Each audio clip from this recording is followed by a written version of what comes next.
You're listening to the DreamApp Podcast. My name is Jesse Lyon, Chief Dream Scientist. We all know that TikTok is a strange place, and people blow up for the most interesting things. Some people become famous for their dream interpretations, although I don't know who that would be. Other people become famous for their transitions, but today's guest is most well known for his eyes. I'm joined by Shaggy, or as he's known online, @theofficial_some_young_guy. And today he shares with us his personal story, his struggles with mental health, and we get into an interesting conversation about marijuana, its benefits and downsides, as well as the way it affects your dreams and sleep. I'm so glad you're here. Welcome. Today I am joined by @theofficial_some_young_guy on TikTok. What's going on? Infamous for his eyeball. That thing haunts me, dude. Oh, that's the thing. It haunts me to this day.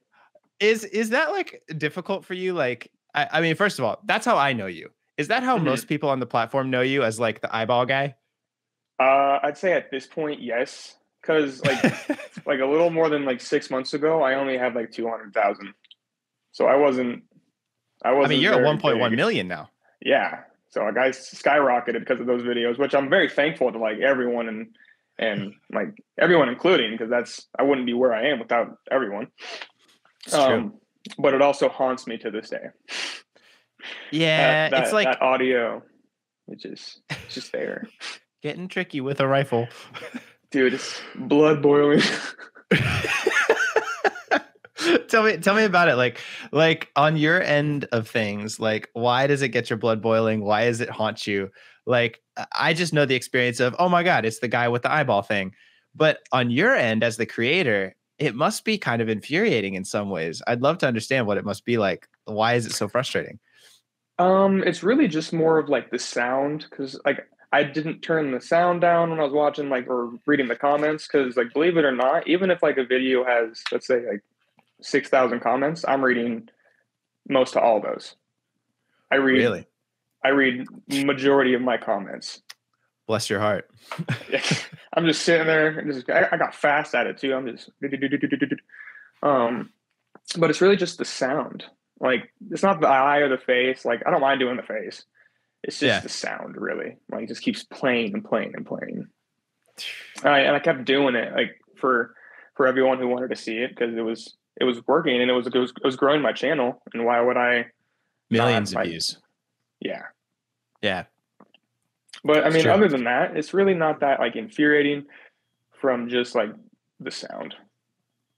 It's just you've heard it so many times. Yeah. It's like a bad song you've heard too many times. You just, no, turn it off. I'm done. No more. Yeah, we need a new sound.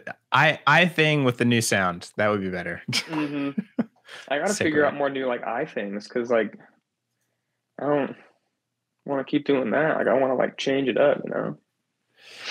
It's interesting to me, like on my end of things.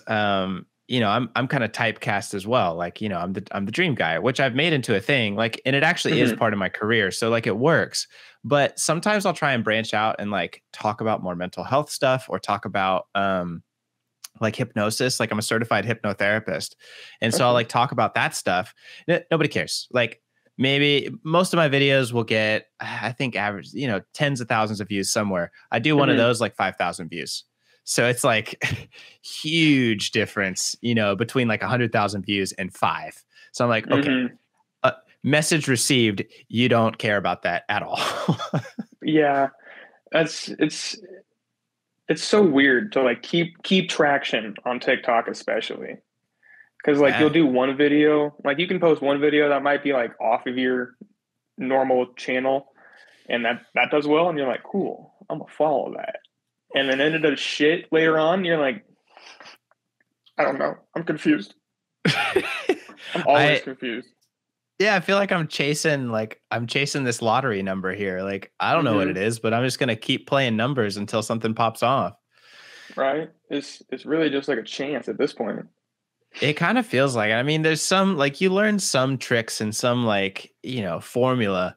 But in the end, it's just trying over and over again. And that's why you post. I don't know. That's why I post so much, because it's like, I don't know what's going to work. Yeah. And like I've seen before, like some videos will do like shit for a couple weeks, and then my following will see it, and then it'll just skyrocket. I've seen that happen a couple times, but it takes so long, and you're just like, guys, I need you. Come back. Support. I don't understand. Do you have some like real loyal, true followers who are always showing up? Yeah. Yeah. So I actually have a story about that. I had this follower who was like, I've been doing this same channel for about 2.5 years now, and I had this little group of moderators. Whoa. Okay. Wait. So timeline. So 2.5 years, and then over the last 6 months, you've grown over 800,000 followers. So you were grinding at this for 2 years to get to 200K, and then just took off. It finally paid off. Whoa, I didn't know that. Okay, yeah, sorry. Sorry, I should have reiterated on that. My bad. No, you're good. I didn't realize the timeline there. Wow. Okay. Yeah, it's been a long time. You've been grinding. But I had this little group of moderators, and I still have like my main. But I had this one girl moderator who then left to be a moderator, and then later down the road, she sends me unsolicited pictures. And I'm like, just don't do that. Respect my relationship. And then I cut her out, and then she started causing drama between like the other moderators. And I'm like, dude, I don't care about your drama. I just want to post videos. Like, just leave me alone. Stop sending me pictures.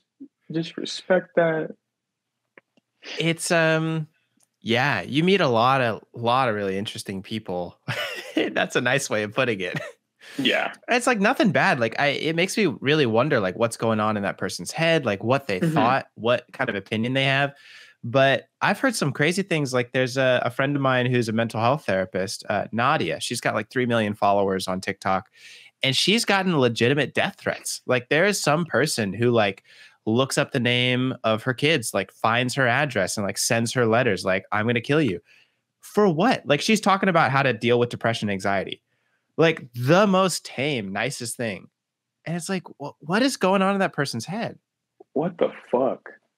Yeah. So I can only imagine, man. Like, and I saw your Instagram, like you and your girlfriend, real cute, been together. Like you got a really great thing going. Like what's this person thinking?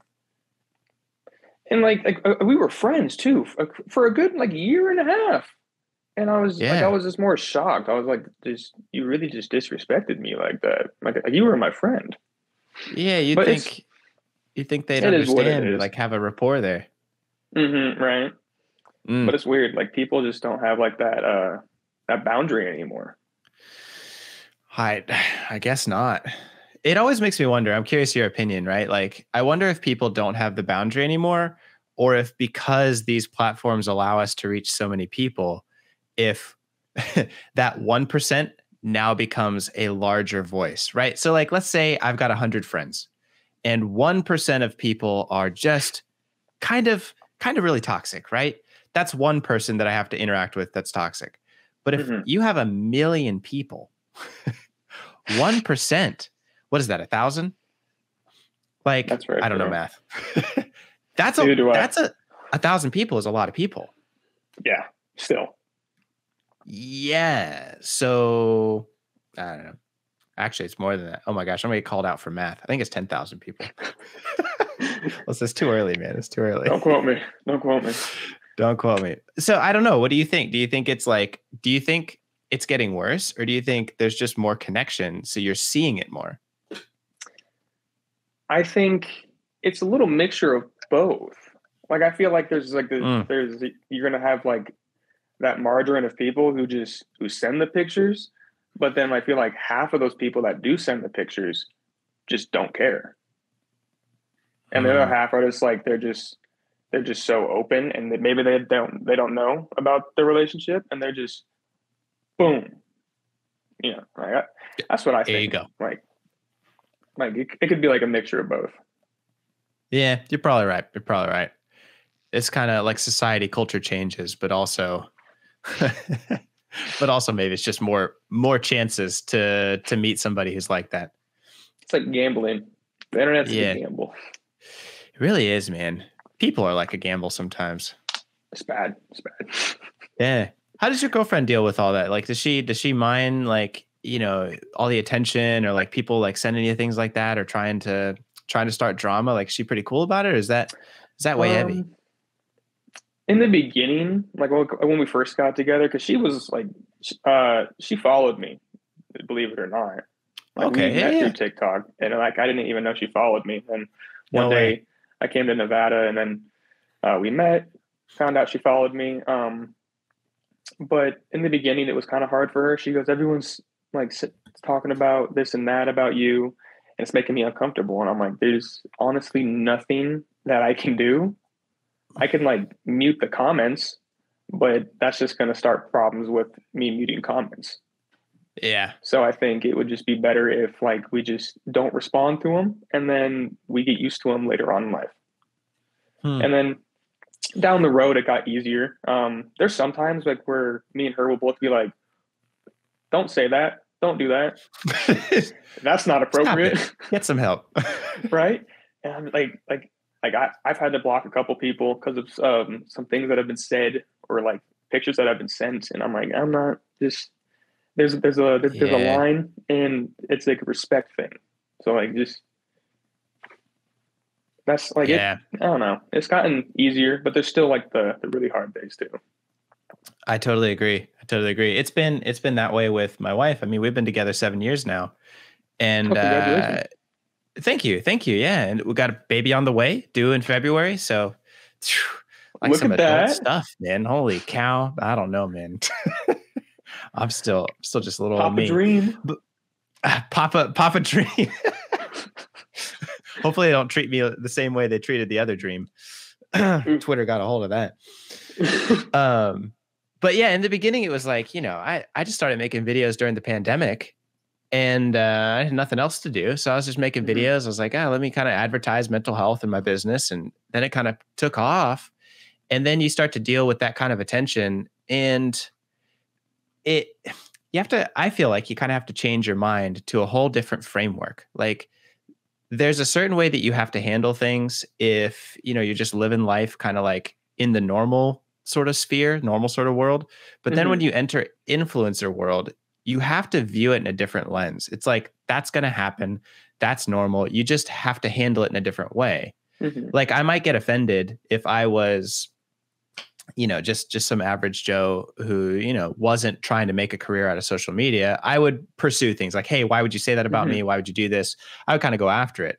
But when you've got, millions of people watching your stuff, it's just like, yeah, that's bound to happen.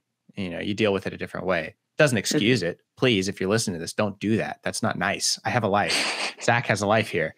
I'm just trying to pay my bills, man. Right. Just trying to live. But you do, it almost seems part of the job. Yeah. It's like that sour sweet thing. Like, there's nothing you can really do, but there's some things you can do to limit it. Yeah. But it's never going to like really go away. Yeah. Yeah. That's wild. Any other, go ahead. I feel like you also have to have, a certain understanding of like your own mental health to be a influencer, to know that you're not gonna get like the comments aren't gonna get to you, because there's some people's comments that are they're just ripping into them, and I'm like, dude, I'm so sorry.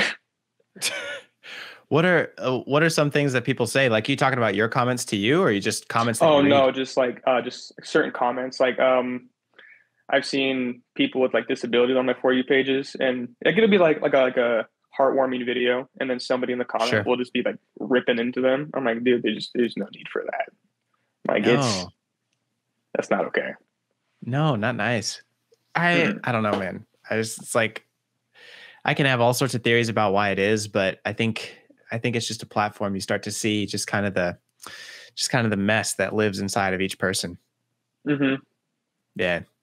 You kind of mentioned that, but like, how has that been for your mental health? Is Is this journey through TikTok and social media something that has benefited you, where you've learned and had to grow based on people's opinions? Or has this been like a real challenge? Like it's an extra weight that you have to account for when working on yourself and your mental health? I'd say a little bit of both, actually. Like Okay. I'm kind of like very third person constructive, like on myself. Like if somebody says something, I take that and then I mold it to what needs to be worked on. And I've Sure. done that since I was like 19, and I've overcome a lot since then, mental health wise and physically. Um, Yeah. but Huge physical journey for you. yeah, it's like 86 pounds, I think now. 86 now. Yeah. I saw the post with 80 pounds. I was like, oh, wow, man, Yeah, this guy's really lost a working couple on more it. pounds. Yeah, Yeah. it's been a journey. I think I'm gonna get back in the gym too. Get, big and strong. Yeah. Yeah. Is that journey part of your mental health as well? Like your physical journey? Most definitely. I wasn't in a very Yeah. good. I was depressed a lot and Mhm. a lot of social anxiety, and then I had a huge eating disorder. And Mm, my girlfriend at the time wasn't not kind of she wasn't helping me in that field. So I felt like I sure. needed to change like a whole 360 of my life, and I really did in 8 months. And I think it's benefited me in Yeah. a lot of aspects, mentally and physically.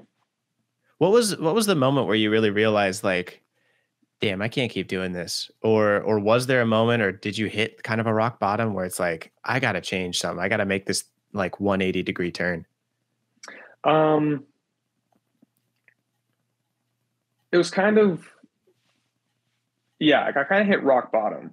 It was really depressed. It was like fresh out of high Yeah. school, like 18 and a half, 19, It's and a tough no time. job, didn't know what I was doing, no money. And then my girlfriend kept bringing over food, kept feeding me. So I felt like I was getting like pig stuffed. And Mm, that wasn't really helping my depression, looking at myself get heavier each day. sure. And then it kind of just snapped where I looked in the mirror and my stretch marks were purple and my Mm, face was like just bloated and I couldn't like really smile. Like when I smiled, I couldn't see. So it was really like a pinnacle of like, I need to change something or I'm not going to be able to change eventually. yeah. Oh, so kind of well, twofold. One, you like see yourself with like fresh eyes, like this is not the way that I want to be. And then two, a realization of if I keep going, there might be a point where I can't come back from this.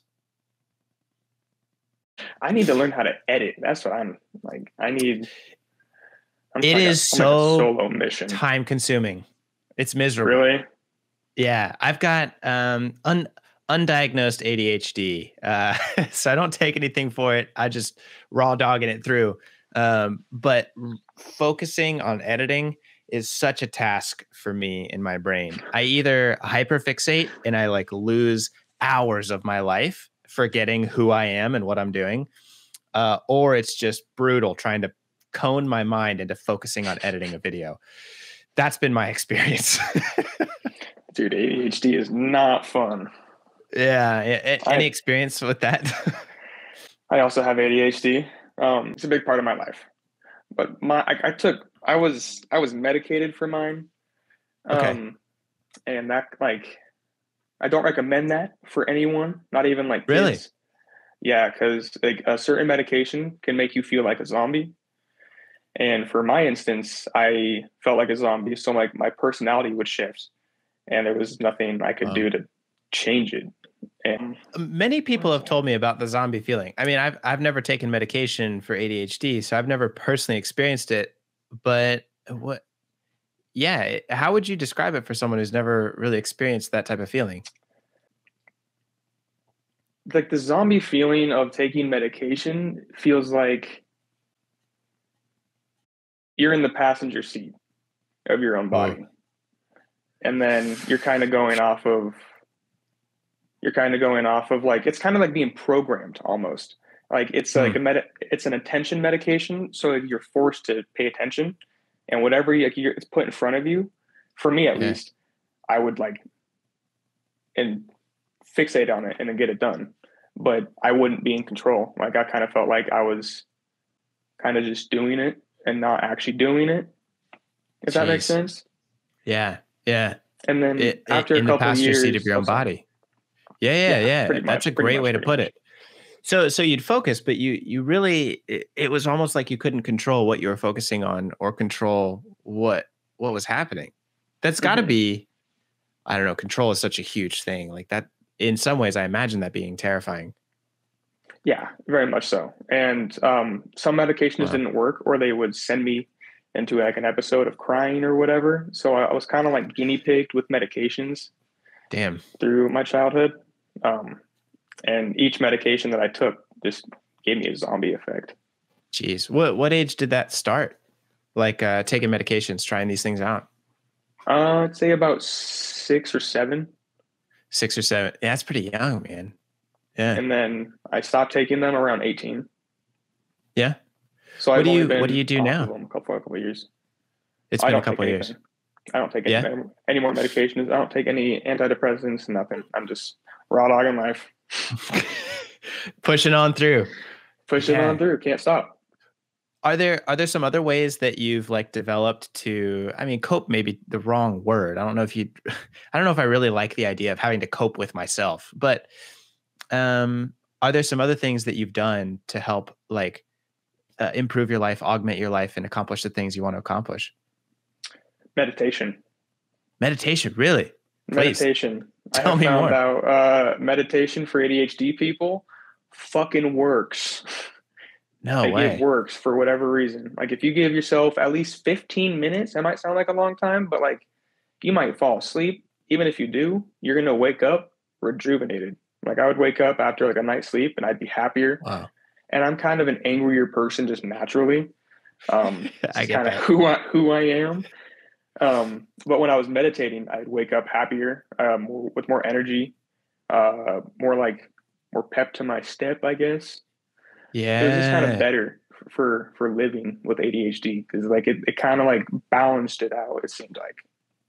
Man, so many people talk about meditation online. I feel like I'm kind of sick of it. But right. That's why I kind of got into meditation. I'm like, it can't be that fucking good.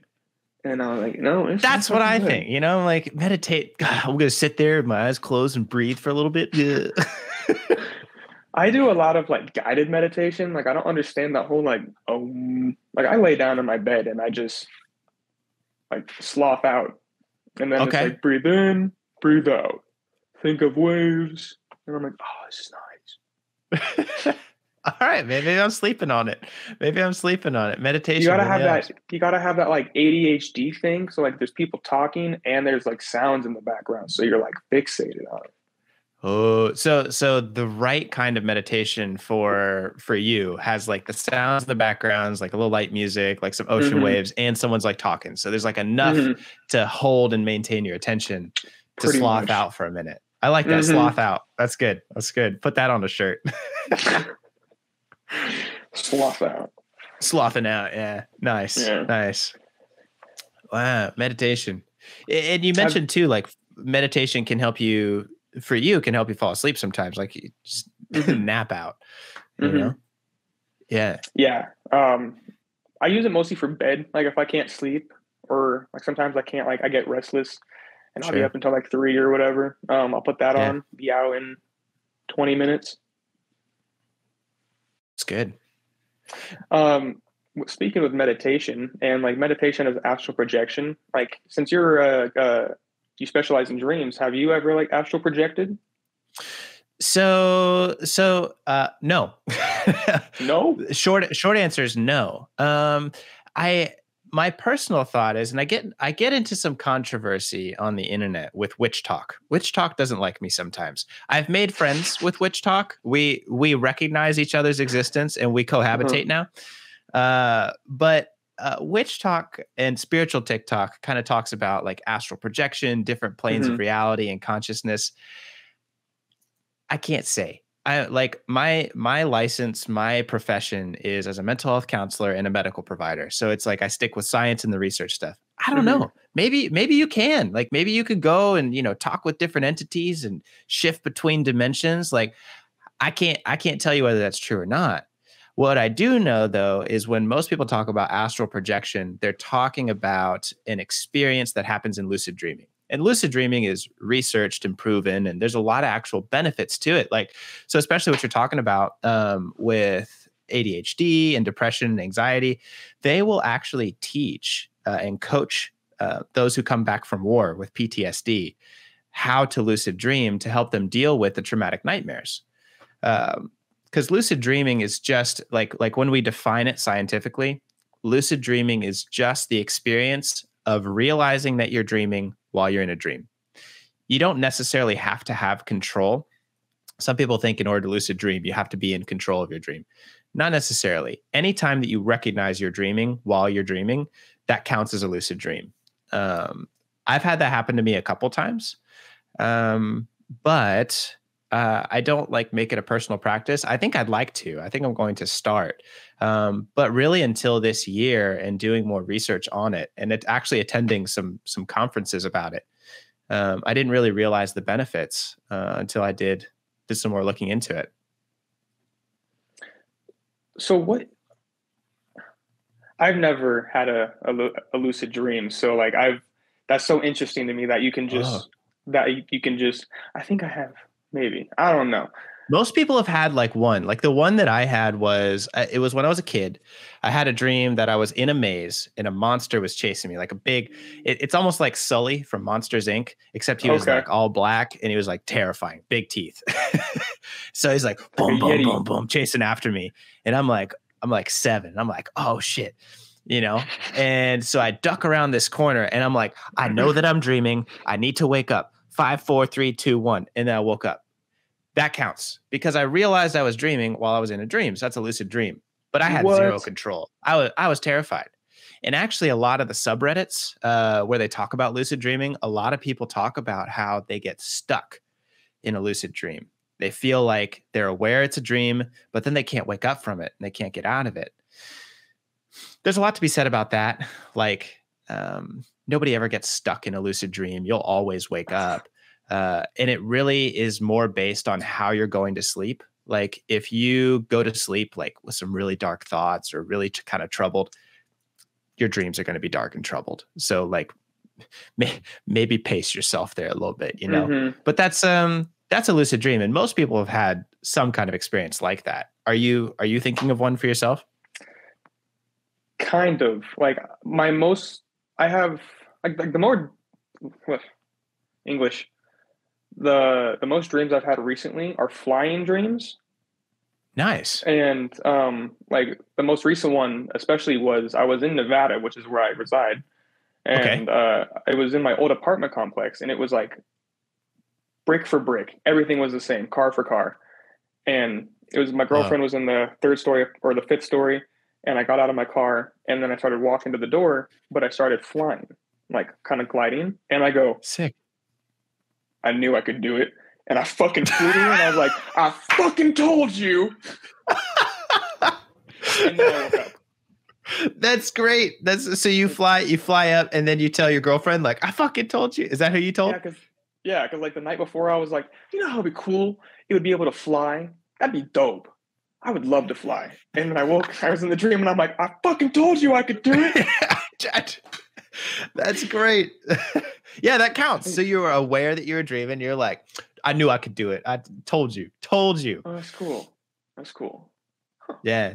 So flying in a dream, by the way, is all about confidence. And so when you're flying, when you're kind of floating up, that's you being in control. That's your confidence. Conversely, when you're falling in a dream, it means you're feeling out of control and like you're not feeling very confident. Specifically, like some kind of plans that you had sort of fell through and you're kind of coming crashing down to earth. So a lot of times people like they'll start like an entrepreneurial venture, they'll start like a new job or a new relationship, and they'll have all these high hopes and expectations, and then they don't pan out. Oftentimes people have falling dreams during like that kind of experience in their waking life. Oh. Yeah. So flying, great sign. Confidence. Have you been feeling a little more confident lately? Maybe I have been. Maybe, yeah. Or maybe you haven't, honestly, but your mind is giving you, and dreams are funny like this, right? So talking with a dream expert, talking with someone who can work through your dreams is kind of the most important piece, because you really want to understand what your mind's doing.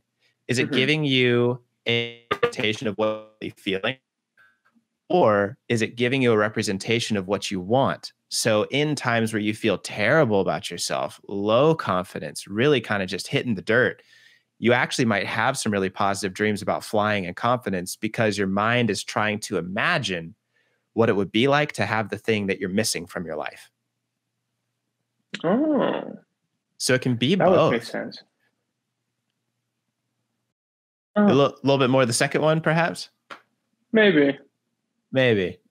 Yeah. It's very introspective work. I'm going to be thinking about that all day now.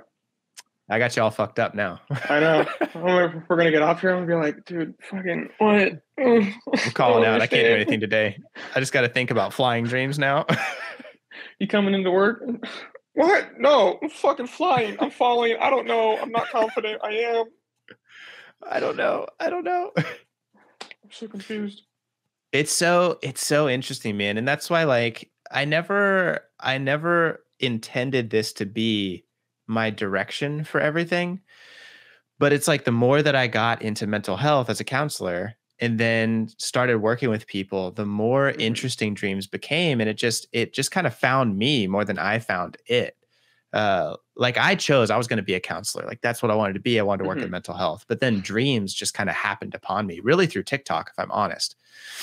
And so the more I get into it, the more fascinating it is, because dreams and sleep is really the only time in your life where your prefrontal cortex, the thinking part of your brain, shuts off. And so that struggle that we have during our waking life of like, well, am I feeling that? Am I feeling this? What's going on? And you overthink the shit out of everything. That doesn't happen when you sleep, because that part of the brain's off. So you get this raw, authentic data from what you're actually feeling. And it's almost the most truthful communication you can have from yourself. And that's what blows my mind. Huh. That's so cool. That's what I said. I was like, huh, okay.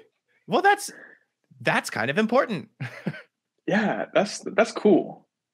Just stresses and everything is gone. Just raw emotion, just sleeping. Yeah. It's and really, like when I talk about it and study it, like there's even a great book on my desk. I don't recommend this book because it's a real pain in the butt to read. But I've been reading this book. It's kind of a lot, but they talk about like consciousness, like human consciousness, as an organ that has developed, right? So we've got our heart, we've got our lungs, right? And human beings have evolved for forever. Consciousness is a new human organ. It's something that has recently developed, like in the grand scheme of millions of years, like the past 6,000 has been the development of consciousness, our prefrontal cortex. And so this is a new organ that human beings are learning how to use, and we don't really know how to use it yet. And so there's this battle between our more animal brain, if you want to call it that, and our consciousness, where we don't know how to get them to behave nicely with each other. I have two cats in my house, and one of them bullies the other. Oh no. That's like our brain. One part of the brain bullies the other. And, the conscious part's like, you unconscious brain, you emotional brain, you don't know nothing, you're worthless. And then the unconscious part of the brain's like, I'll show you, I'll make you addicted to stuff, and you won't be able to figure out what's going on, and I'll self-sabotage you. And so they just fight each other. And it's like we're learning how to get them to cohabitate. But that's a new experience for just humans as a species. That's so crazy. It's wild, man. 6,000 years? Well, yeah, I mean, I'm being general. The idea is that the beginning of recorded history is really when consciousness started. So the ability to self-reflect is a conscious process. So as soon as we started telling stories about ourselves and remembering who we are and like our story as human beings, writing on cave walls and stuff, that's when we really became conscious. We're having these creative expressions, these self-reflective experiences. That's kind of new. Like animals don't do that. Like my cats don't sit there and self-reflect and meditate before they fall asleep. That's a conscious process. Right. And that's new for just us as beings. Huh. That's crazy. It's blowing my mind, man. And I like how you brought up consciousness too, because I just found out that like 2-year-olds and toddlers and whatnot, they're not conscious up until like a certain age. So they're like kind of just flowing about this primal instinct. Absolutely. Well, and they've kind of I've even heard some stuff that compares it to like an acid trip. So like from being a baby to being like 5 years old, it's just like constant mushroom trip for them. Could you imagine watching some baby Einsteins just like, That's probably why they look all shocked all the time. Hi, baby. Yeah, looks crazy. Could you imagine what you look like? Like you're tripping out. And it's just, here's this big person in your face like, hey, buddy, how's it going? Just like losing it, man. What the fuck is that? Yeah. So it's, it's just like the more that we learn about this stuff, it's just really interesting. And I think it gives us both like the self-compassion to like continue our growth and really appreciate each part of the brain and what it does, and understand like why we experience some of the troubles that we experience. Mm-hmm. Yeah. The human consciousness is a work of art, man. It's interesting. It's interesting. It needs to finish itself. I'm tired of it. It could be a lot. Mm-hmm. So sleep and dreams, man. Like, are you a pretty avid dreamer? Do you dream most times that you go to bed, or is that something that doesn't happen very much for you? Not very much for me. I'm not a very big dreamer. I don't dream a whole lot. Like I try to, or I try to like do things to help myself dream, but nothing really seems to help. I think it's because I smoke. But I've also heard when you stop smoking, you get some very vivid dreams. And I've tried that and I still haven't had dreams. I haven't heard the second part. I admittedly may not be totally up to date on that topic of like what happens when you stop smoking and how your dreams change. I do know though, there's some pretty interesting research about if you smoke marijuana, it changes the ratio of your sleep cycles, right? So we have 5 stages of sleep. One of them is called REM sleep, where your eyes are kind of moving underneath your eyelids, and the other 4 are NREM sleep, not REM sleep. Those latter 2, especially NREM 4, is deep sleep. When you smoke marijuana, you get a higher percentage of deep sleep.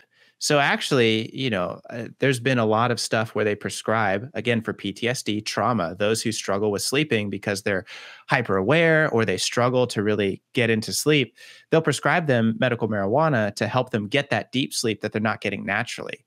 And I would imagine too, this is kind of speculation for me. So, maybe do some research, those who are listening, but those who struggle with ADHD and getting that deep sleep because the mind can't focus as well, marijuana can help get that deep sleep. Now, obviously, overdoing it, there's side effects. You want to be careful and not overdo anything. But the stuff that I've been reading about marijuana, it can be helpful for sleep for those who struggle. What you learn stuff like I've learned so much already on this podcast. I've learned very informative. I like learning, man. I like learning. What's your experience with it? Like when you smoke, how is your sleep? And then when you don't smoke, how is your sleep? What's the difference there? It's good. Like when I smoke, I smoke heavy. So when I smoke a heavy amount, normally, like when I go to bed, I sleep fairly well throughout the night. I normally wake up because I just do content creating mostly full time. I wake up around like 8 a.m., which is a little later for me normally. but Okay.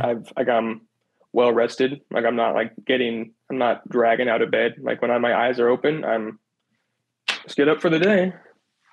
That's nice. And then when I don't smoke, I'm kind of like waking up periodically throughout the night. And and because I'm such a heavy smoker, there's a thing called hyperemesis cannabinoid syndrome. I think that's the full term. Okay, now I'm going to learn something today. Go for it. It's when your body it's kind of like a codependency, kind of, because I'm more angry. I smoke to be more happy. And when I don't smoke, I'm more angry. And then because my body doesn't have something to give me like a boost or whatever, it's kind of like going through like a mild withdrawal because your body doesn't have the cannabinoids going into your body, which marijuana has cannabinoids and your brain has cannabinoids, and it's just how they link, and that's how you get high. It's a huge topic. But when you don't have that, your body starts going into like a fatigue, like nausea, dizziness. You can vomiting, and I was vomiting for about a week, and it kind of sucked. And I'm kind of like, you have to bring your tolerance down. But during the time of me not smoking, my sleeping was ass. I was waking up around 2 p.m. or 2 a.m., not getting back to bed until like 4, or waking up at 3 and staying up all morning. That's rough. Did you quit like altogether, or did you taper off and still experience this? I've tapered off before as like an experiment, and I realized I had it, and the sleep was kind of better. Like if you kind of like slowly bring yourself off of it, just like anything, it's going to be better. But just going cold turkey off of it, it's horrible. Like you get mood swings, your body's like, oh, I need it. Like you feel gross. You can't keep anything down. Like water, it was nope. Oh, even water. Yeah, but now I'm slowly bringing it back down to a normal pace. Okay, and that's been kind of all right. Mm-hmm. Like I haven't smoked today, and I'm feeling good. Nice, good for you. Yeah. I think a lot of people like. I feel like marijuana is kind of like sex in our culture. Like it's kind of taboo, like it's illegal, and like, you don't talk about it. That's bad. And then like religion kind of gets involved, and it's like, well, Jesus wouldn't do that. So, or whatever. And so it makes it difficult, I think, to really see it for what it is. Like, so there's a lot of medications that we take that are prescribed by doctors that have very similar side effects to what you're talking about.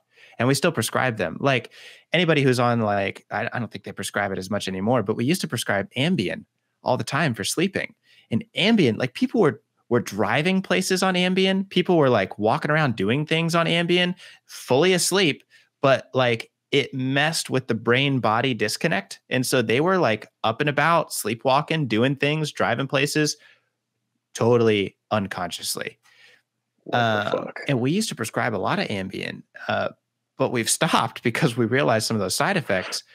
I mean, there's also like antidepressants that have some really pretty serious withdrawal symptoms. Some anti-anxiety medication has some really serious withdrawal symptoms. I think, working with a professional, like talking with someone who really is there to help you and doing what's right for your body and having that conversation with your doctor, I think is the best way to go. Like just because it's marijuana doesn't mean it's good or bad. I think you need to talk with someone who's on your team and like is educated about this stuff to figure it out. Cause there's a lot of things that have rough side effects, but I mean, if it's between that and like suicidal depression, well, I want someone to be on medication and have the chemicals they need in their brain, That's how I feel. Especially nowadays, like we're going towards more of that, hopefully federally legal soon. Yeah. And what's been like coming into the limelight is these things called terpenes, which like I've heard about this, but I don't know what they are. Terpenes are in everything. You smell pine. Pine has terpenes, like pine leaves or pine needles. I do like pine. Oranges, mangoes. If you eat a mango before you smoke, it can enhance your high because there are terpenes inside of it. But there's also Making terpenes mental that notes can here, Zach. there's terpenes that can help you with it's like not a cure, obviously, but it can help Sure. prevent cancer, boost bone growth, anti-inflammatory, bug repellent, pretty much everything you can think about under the sun. A Whoa. certain strain can help you with it. Like I do mine for sleep, and I go for 3 sleep terpenes, and I'm fucking out. That'll Or do if it. like my girlfriend's mom's having some back pain, so I told her to get a certain type of terpene. Her back's been feeling a lot better. Wow. It's, like even if it is like you're just doing it by yourself, I would, if you're having problems, like very much so do your research. Do your research with anything. Like I'm huge on research. Mm-hmm. Mm-hmm. Well, gosh, especially with the advent of TikTok and social media, everyone be talking about everything. You have to be informed. I just came across a video literally yesterday of someone talking about like terrible side effects of birth control pills for women. And someone stitched it and said, before I let this person finish, I want you to know this is a chiropractor, not a medical doctor, who's talking about the side effects for birth control medication. It's like, recognize where the information is coming from. Like, this person is here for like sports injury. They do not have a degree in helping you figure out what's good for your, contraceptives. So you can continue the video, but recognize where information is coming from. So crucial because there's just so much information out these days, Yeah. And then everyone seems to be a fucking expert on everything. They like to try to be, I think. I take it with a grain of salt. Like if somebody tells me something, I'll take that information and do my research. And I'm like, oh shit, he was right. Yeah. Okay. Now I'm informed. Thank you. Thank you, user 8933684. Dude, true. It's got like 10 numbers at the end and they're just like spouting off about something. You're like, oh, what? All right, I guess I have to go look into it. I'm questioning it now. Got me curious. Man, that's happened to me too, though. Like I actually, from TikTok, from users on TikTok, learned about what's called, it's my favorite word, hypnopompic and hypnagogic hallucinations. Probably my favorite curse word of all time. Hypnopompic. Hypnopompic. And hypnagogic. Hypnagogic. Those are funny to say. They are funny to say, but I learned about them because someone was talking about their experience of sleep paralysis. And so hypnopompic and hypnagogic hallucinations are the shadowy figures that you'll see or the scary things that you'll see in an episode of sleep paralysis. So you'll wake up, but you'll be paralyzed. You can't move your body. And so you'll see these shadowy figures like walking through your room. It's absolutely horrifying. But what's happening is, while you wake up, if your sleep is kind of disturbed, maybe you're stressed or maybe there's medication or you got a bad diet, your mind won't connect to your body yet. So your eyes will open before your brain reconnects with your body. Because while you're asleep, you are paralyzed. If you're running or flying in your dream, you don't want to be flying out of bed and, landing on the floor. So your eyes will open before the brain reconnects with the body. And there's a couple moments where you are frozen. Your mind is still dreaming. And so your eyes are open. And so you'll see dream images, shapes, and figures that your mind is projecting, but while your eyes are open. And so it can be really confusing. The theory is that a lot of people who talk about being abducted by aliens are actually just experiencing sleep paralysis. Huh. Because the shadowy figures always kind of look the same. They've got these big kind of like oval heads and they're very thin. And whenever you look into the reports about alien abductions, they say, well, they hit me with a tranquilizing agent. And then they were standing over me, observing me and probing me and stuff. And it's like, well, that very much fits with what we've researched and what we know about sleep paralysis and these type of hallucinations. Huh. Things I learned from being a TikTok influencer. And now that you say that, I'm like, dude, that doesn't sound like you. They were standing over me. Everything I hear about sleep paralysis stood over me. Yep. I think I don't even know if like I don't know if I would consider this sleep paralysis, but like I was like a kid and Mm. my door was open. It was kind of like one of these, but there was like when I woke up, I could Oh, kind of like man. move my head a little bit, like they do Okay. this. Yeah, And I was sure, looking sure. around the room, and then I look at the door, and there's like a figure like doing this, but he's like sideways. And then Oh, he just shit. goes, and then that was it. And I'm like, what? What the fuck? And It was so it's so sad scared. because it happens to kids a lot because the brain is developing. So like, Mm-hmm. as the brain's developing, it's creating neural networks and neural pathways. So sometimes when you're waking up from sleep, because your brain's still growing, it doesn't wake up right. And so you're seeing monsters in your closet, monsters in your bed.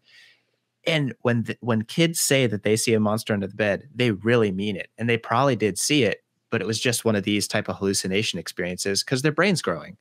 Huh. Yeah. Man, all this is making so much sense now. Connecting the freaking dots, man. Fucking riddle me piss, Batman. Look at that. I'm figuring it out. Oh man.